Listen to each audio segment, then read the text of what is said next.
1999 সালের বাংলাদেশী চলচ্চিত্র বিয়ের ফুল এর শাবনূর শাকিল খান রিয়াজ অভিনীত কাহিনীটিকে আরও বিস্তারিত ও আবেগপূর্ণভাবে তুলে ধরা হলো।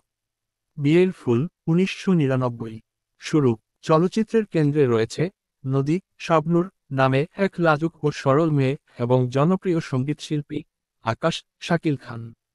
তাদের প্রেমের গভীরতা তাদের দ্রুত বিবাহ বন্ধনে আবদ্ধ করে। সদ্য বিবাহিত এই দম্পতি তাদের নতুন জীবনে অনেক স্বপ্ন ও ভালোবাসা নিয়ে পথ চলতে শুরু করে।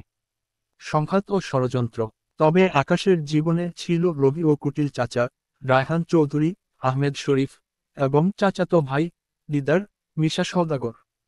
তাদের একমাত্র লক্ষ্য ছিল আকাশের বিশাল সম্পত্তির দখল নেওয়া। সম্পত্তি হাতিয়ে নেওয়ার জন্য তারা একের পর এক মারাত্মক ষড়যন্ত্র শুরু করে। বিচ্ছেদ ও নতুন মোড়।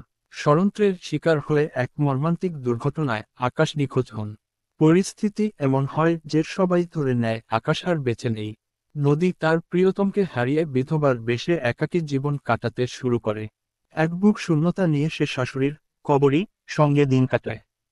এই সময়ে সাগর রিয়াজ নামে একজন উদার ও সহানুভূতিশীল যুবক তাদের জীবনে আসে। সে আকাশের মাকে নিজের মা হিসেবে গ্রহণ করে এবং নদীর দুঃখ দূর করতে তাকে বিয়ে করার জন্য অনুরোধ জানায়।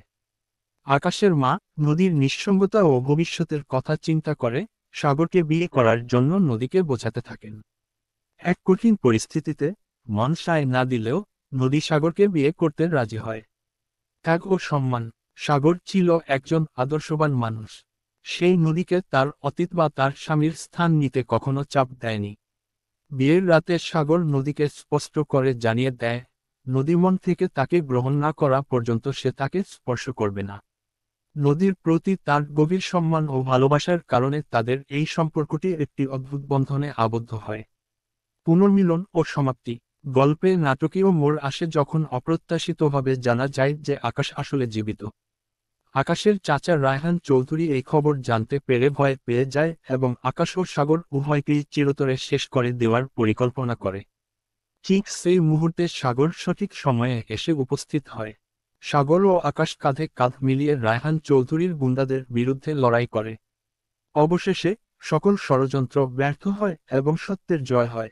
চলচ্চিত্রটি মূলত প্রেম, ত্যাগ, সম্পত্তি নিয়ে লোভ এবং বিশ্বাস অবিশ্বাসের এক আবেগময় গল্প।